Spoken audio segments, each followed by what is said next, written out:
Hey, everybody, welcome. Here we are on Friday, March 14th. Actually, it is Pie Day.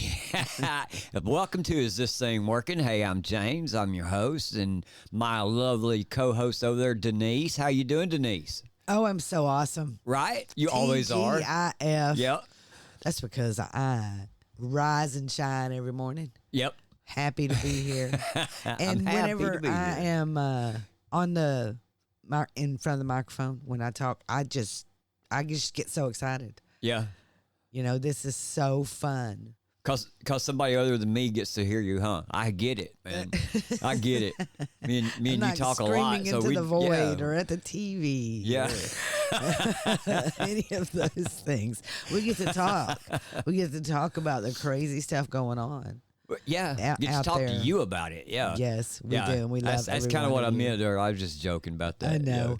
Yeah. And our people, our followers that follow us, we appreciate you listening to us and sharing our show. You bet. And before we start this show today, we want to state that these are our opinions and our assertions. And if you like our opinions and assertions, please share the show. And if you don't, share the show anyway. We don't care. Right? Do it. Do it one way or the other. Right or wrong. Like us or not. Hit that like button.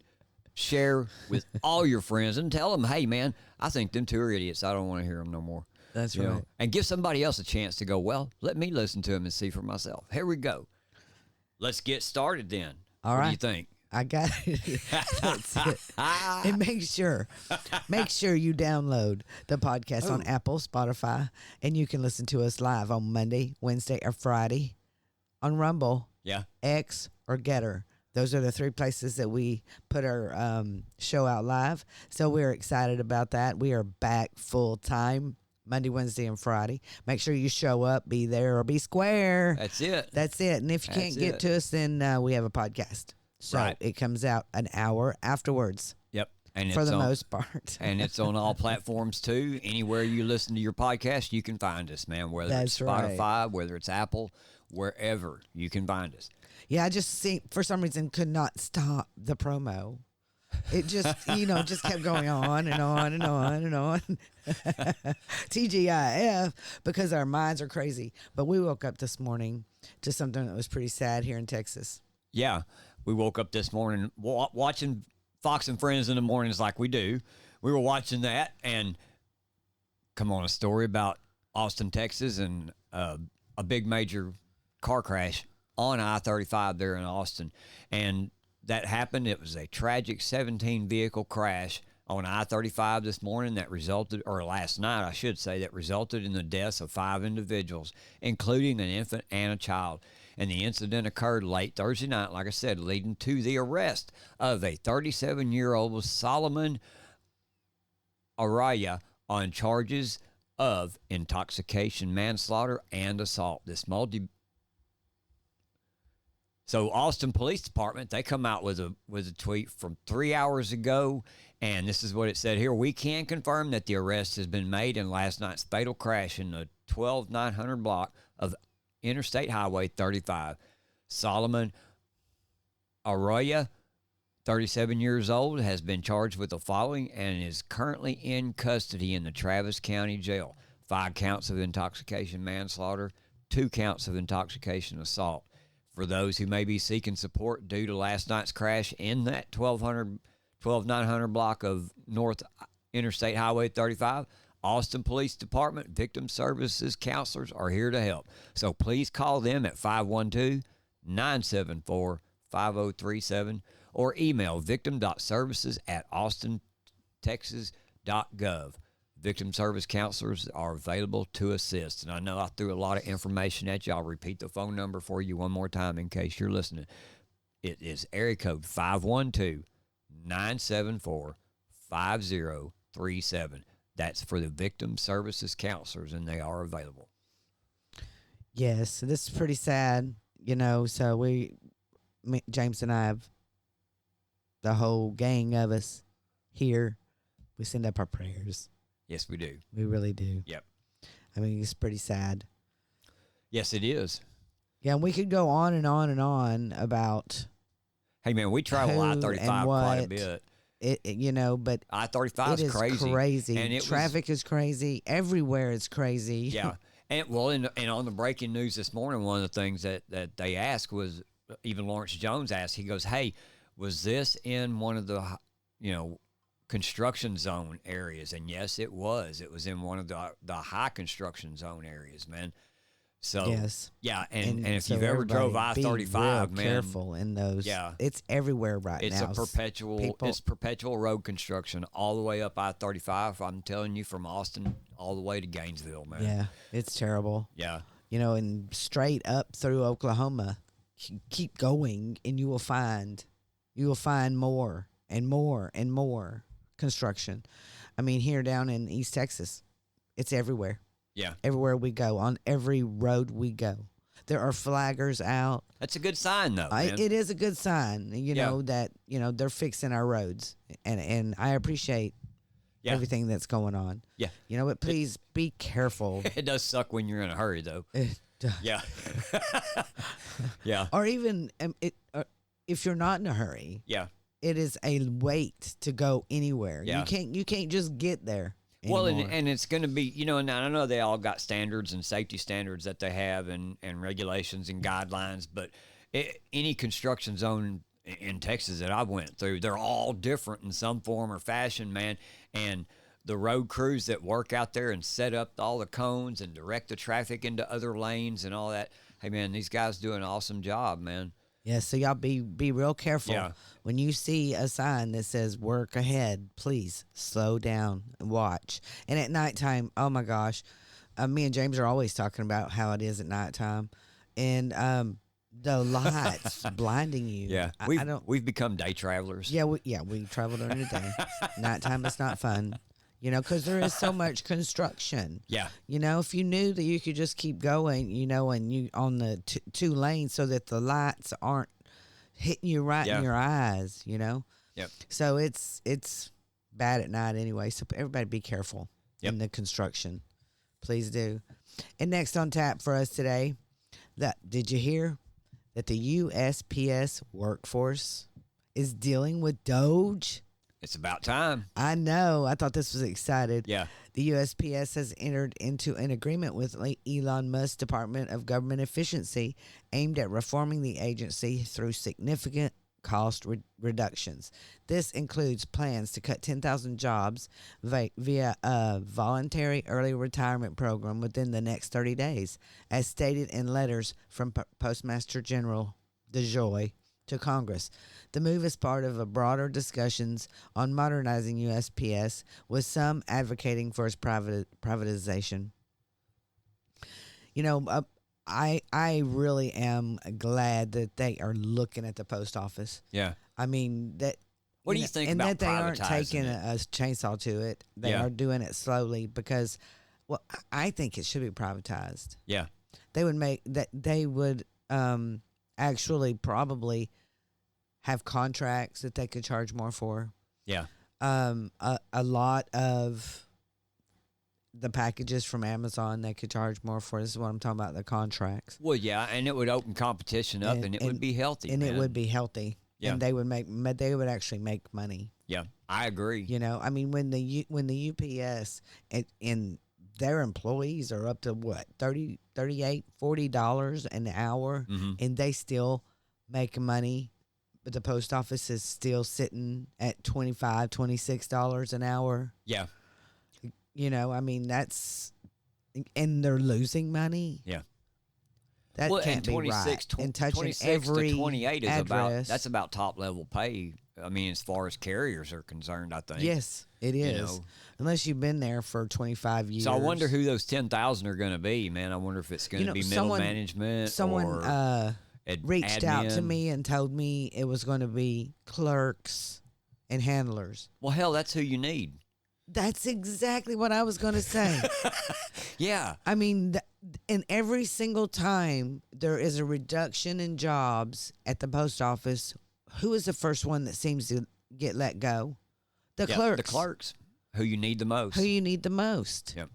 I get it. And I can, I hate that for them. I mean, maybe for some of them, but they've done it for so many of them already. There really aren't really older ones to take the buyout. You know what I'm saying?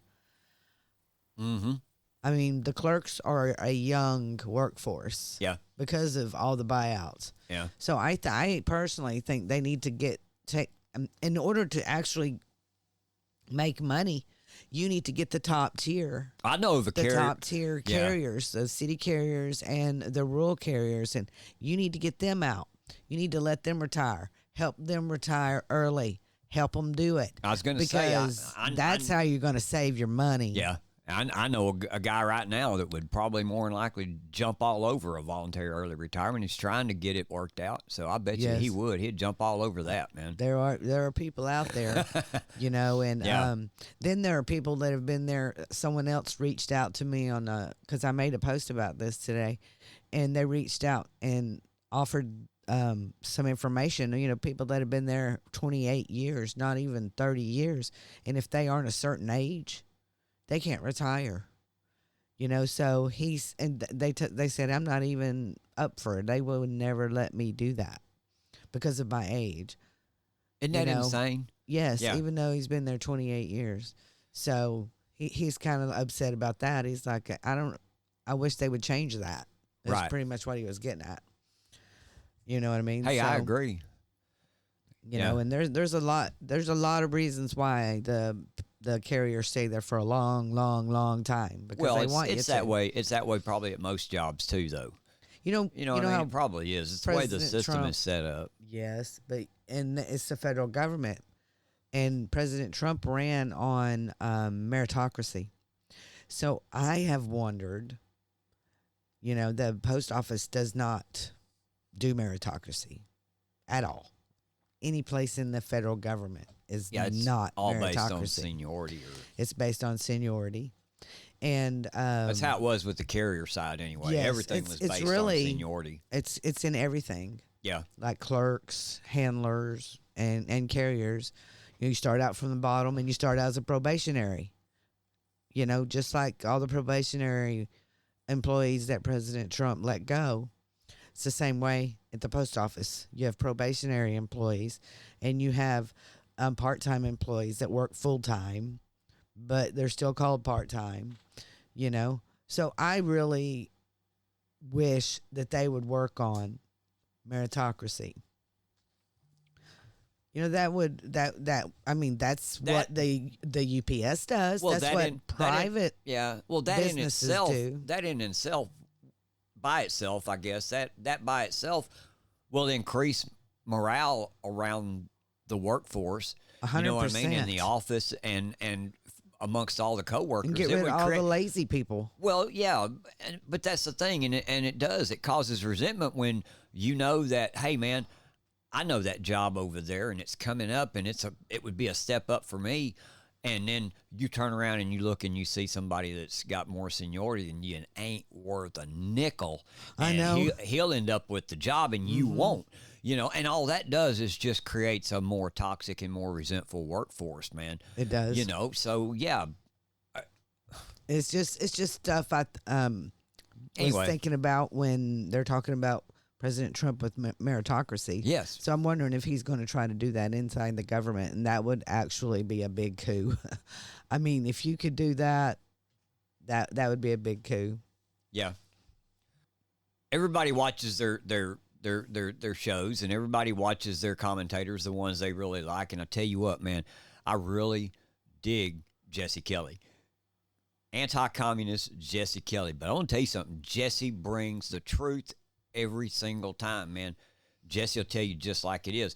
And the one thing that he talked about in last night's show in his monologue, and I love watching his monologues. Hell, I record a show just for the monologues. I know, and then we don't watch the rest of it. It's funny. It's funny, yeah. He's like, I got the monologue, I got the show. Yeah, I got my anti-communist dose. You know what I mean? I'm ready to go again.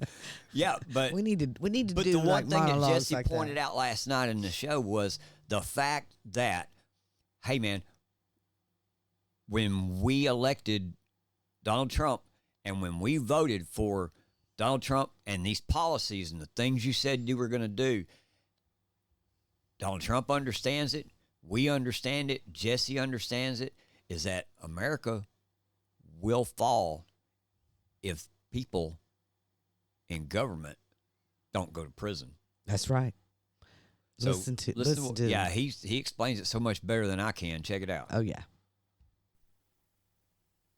The rot is so deep inside of this federal government. Even if we have the most committed Trump administration we've ever had in this country, I'm still not sure they will be capable of cleaning it out in 4 years. But just know the cuts must be very, very deep, and they must do things that are going to shock you. These people have to go to prison. If they are not sent to prison, retirement's not near enough. If they are not sent to prison, then we're just going to get another Democrat in there at some point in time who's going to do all the same things, if not worse. And the communists inside of the government will do it without fear. If government people do not go to prison, we cannot save the United States of America. I don't care how secure the border is, how good inflation gets, how low taxes are. We cannot save the United States of America without government people going to prison. Once your government has become an evil criminal organization the way ours are, well, the only way out of that is sending criminals to prison. You can't break up the American mafia without sending mobsters to prison, and you can't save the United States of America without sending FBI agents to prison. It's exactly right. Absolutely. He is right. He is right. He always says, I'm right. Yeah, well, that's the name of this show. I'm Right with Jesse Kelly. Yes. Yep, and he's right, man. That's what we voted for. That is exactly what we voted for, and that's why we have Kash Patel as the FBI director. That's why we pushed so hard. Dan Bongino Yes. is stepping up for the deputy FBI director. This is a team that is, I believe, going to do exactly what Jesse wants. Let me say this much about it anyway. Right? I'm really hoping that we're fixing to see some stuff. But Dan Bongino's show ended today, and I really just have to say, good luck, Dan. I wish him well as the FBI deputy director. His final show was today on Rumble. It was the #1 most viewed online according to stream charts. Here's a little piece of Bongino. So I just want to, it's his little farewell. It's 3 minutes. It's almost 4 minutes. So we won't listen to the whole thing, but here, listen to what he had to say today on his last show. I'm really just a little bit overwhelmed. Because, with the show and all the clips and having everybody here, it's the energy kind of just distracts you from the reality of what's about to happen, and it really hit me this morning. I want you to know how much I love you guys. I mean that. People throw that term around, but I really love you guys. I feel like I've met so many of you. Some of you I've never even seen, whether it was Eric or Jeremy on the radio show. I chose early on to interact with my audience in kind of a different way, and it's paid me back so many dividends. And there's nothing more incredible than going out at a book signing and someone goes, hey, how'd that treat you gave Lucy the other day work out? And you're like, how'd you know that? Like, you said it on the radio. I'm like, I did? Like, that people, the relationship seems so asymmetric at times. Like, you know about me, but I don't know about you. But I know all I need to know about you, which is you've been there for me when I needed you. And to walk away from this was, I promise you, was not easy. But I absolutely know that this was the right thing to do. I've told you over and over, but that measure the effectiveness of what you do in your life by how people who stand and tell you to stop react. And the reaction has been exactly what I expected. I promise you this, I'm going there with a clear mission in mind. I go there with a clear head. This was done for the right reasons. And I am really, really, really going to miss doing this and being here with you every day. From this point on, if you follow me on deep breath, see, breathe in, it's easier. My social media accounts are not going to be abandoned, but I won't be posting about politics. It'd be inappropriate during my time. There's understandable restrictions on that, which make perfect sense. But you can still follow me. I'll be opening up different accounts and official accounts and things like that. But I have to stay out of the political space because it's the right thing to do and it's the rules. And I hope you understand that. I'm not going there to be some partisan. I know the people who hate my guts in the media. I don't expect you to understand that. The idea of putting aside your politics to do a job is definitely foreign to you. I totally get that, but it's not to me. You know, I proudly protected 2 Democrat presidents and a Republican. No problem at all. I'm not sure you could do that, but I did. He's such a lunkhead, man. But I know that he's going to go and do a good job because that is the kind of person that he is. And I know that. He's going to go there and do a good job.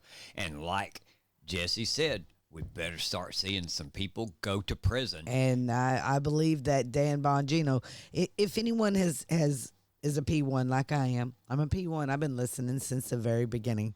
So if you've read his books, if you've paid attention to anything that he's told you over the last 7, 8, 10 years, however long we've been listening to Bongino, he is going after the Russia hoax people. Yeah. That is his mission. He just basically, that's what he said. Yes. This is my mission, and I'm going in with I'm a clear going in mind, with a clear head. He is. Yeah. And that is not partisan politics. No. That was illegal what That was they criminal. did. And criminal. And what they did. exactly. And that's like President Trump and Kash Patel coming out today at the DOJ, Department of Justice. They made statements today. Yeah. You know, regarding the weaponization of the government. And so they're really, really very involved in getting the weaponization out. Well, over the last couple of days, there have been many conservative influencers. Look, I'm not even talking very good here. Conservative influencers have been swatted. Yeah. The people have showed up at their houses in the middle of the night. And, Yeah. And they're doing the pizza delivery scam. Yes. And they're doing that. What is that, to see if you're home? Is that exactly why they do that? Or Yeah. Because they do it first. Yeah. And then they call it in. And then they call it in, right? They send the pizza delivery out. I guess that's probably a way to make sure that you're there. You know what I mean? Because a lot of these people that they're swatting are influencers. They may or may not be there. You know what I mean? Who knows where they could be at? So why would you swat the place if they're not there? You see what I'm saying? I do. Yeah. I do understand. I know Director Kash Patel came out this morning because everybody was up in an uproar about it. And he made a statement. He says, I want to address the alarming rise in swatting incidents targeting media figures. The FBI is aware of this dangerous trend, and my team and I are already taking action to investigate and hold those responsible accountable. This isn't about politics. Weaponizing law enforcement against any American is not only morally reprehensible, but also endangers lives, including those of our officers. That will not be tolerated. Then he goes on to say more updates to come. And then he comes out today at the Department of Justice. Yeah, and here's a little clip of what he said. At our FBI, which will unfold with our partners in Congress over the coming weeks and months and years ahead. But I want you to pay attention also to what's going on in the halls of Congress, because they are providing us with the resources we need to combat the fentanyl crisis. And this administration is providing us with the tools we need by designating the cartels foreign terrorist organizations, because that's exactly how they should be treated, because that's exactly who they are. And in that pursuit,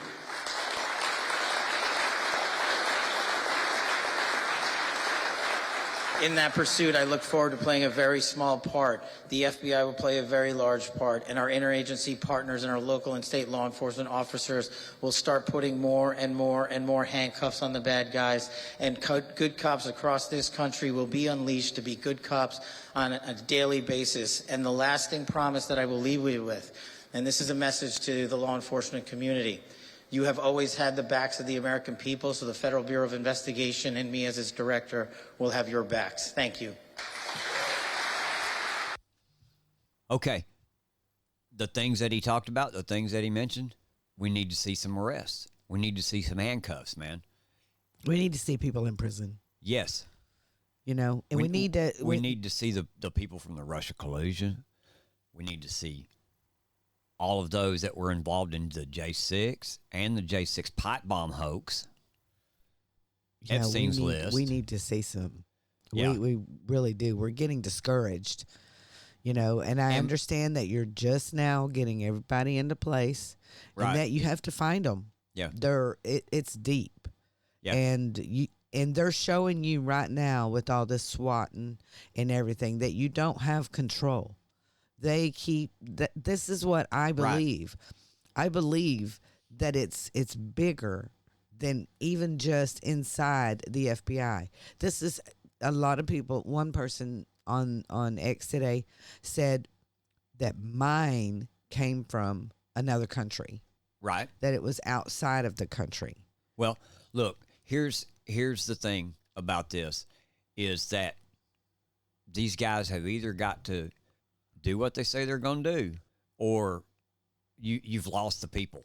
You know what I mean?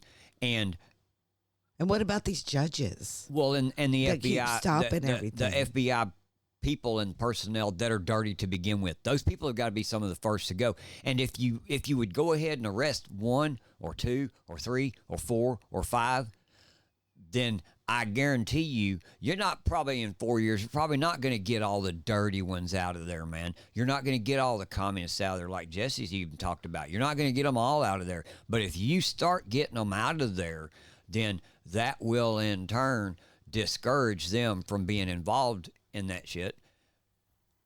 Yeah. And we can get a handle on things. Absolutely.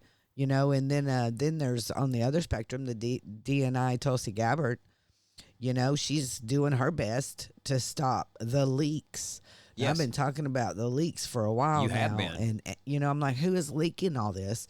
And how come no one's paying attention? Yep. I believe I've said it on the show at least 2 or 3 times in the last couple of weeks. Yeah, I know. Because I'm like, let's do something about these leaks. Well, she came out today, and this is what she said. Yeah. This was her ex-post from today. She said, our nation's intelligence community must be focused on our national security mission. Politically motivated leaks undermine our national security and the trust of the American people and will not be tolerated. Unfortunately, such leaks have become commonplace with no investigation or accountability. That ends now. We know of and are aggressively pursuing recent leakers from within the intelligence community and will hold them accountable. And she gives some recent examples of this, too. 1, a leaker who has been sharing classified information with the Huffington Post. 2, a leaker within the international community sharing information on Israel/Iran with the Washington Post. A leaker within the IC sharing information about the U.S.-Russia relationship with NBC, and a leaker sharing information on the NCSC activities and actions with The Record. And she goes on to say that any unauthorized release of classified information is a violation of law and will be treated as such. And it's funny because, you know, I'm looking at this and we're reading down, and there is my comment. Right. And look, it says, maybe check out your senators. Exactly. Or maybe even your House members. And so what are you going to do when it's them? Because I can guarantee you, are you going to arrest Schiff. them? Are you going to arrest them? He is yeah. Adam Schiff, all of this, you know, I'm sorry. Anybody that's on the intel committees in these Congress and Senate and in the House, I'm telling you, you need to check with Congress. Congress is part of it. Yeah. They are part of it. They're all in on it. They're man. all in on it. So that's what we need to see. We need to see arrests. Yep. We People need to see going to arrests. Now, prison. what happened, I wonder, to the investigation into Schumer, Wasn't there an investigation into Schumer? Yeah. Hey. Whatever happened to that investigation? I get it.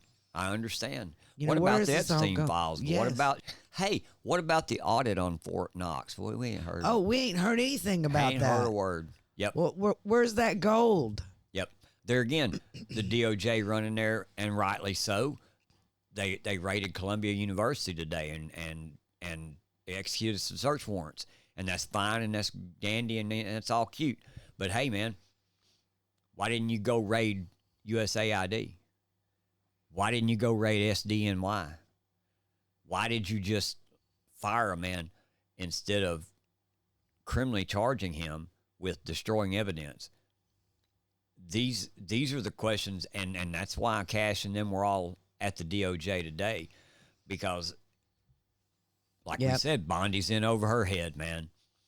Yeah, and that's why Gabbard come out about the leaks, because we've been talking about the leaks, and we need it stopped. And this is dangerous. It's very dangerous. And just doing it just for meanness, for spite, because I hate Donald Trump. Yeah, regardless of their motivations, what you're doing is illegal. You're a criminal. You're supposed to go to jail for being that.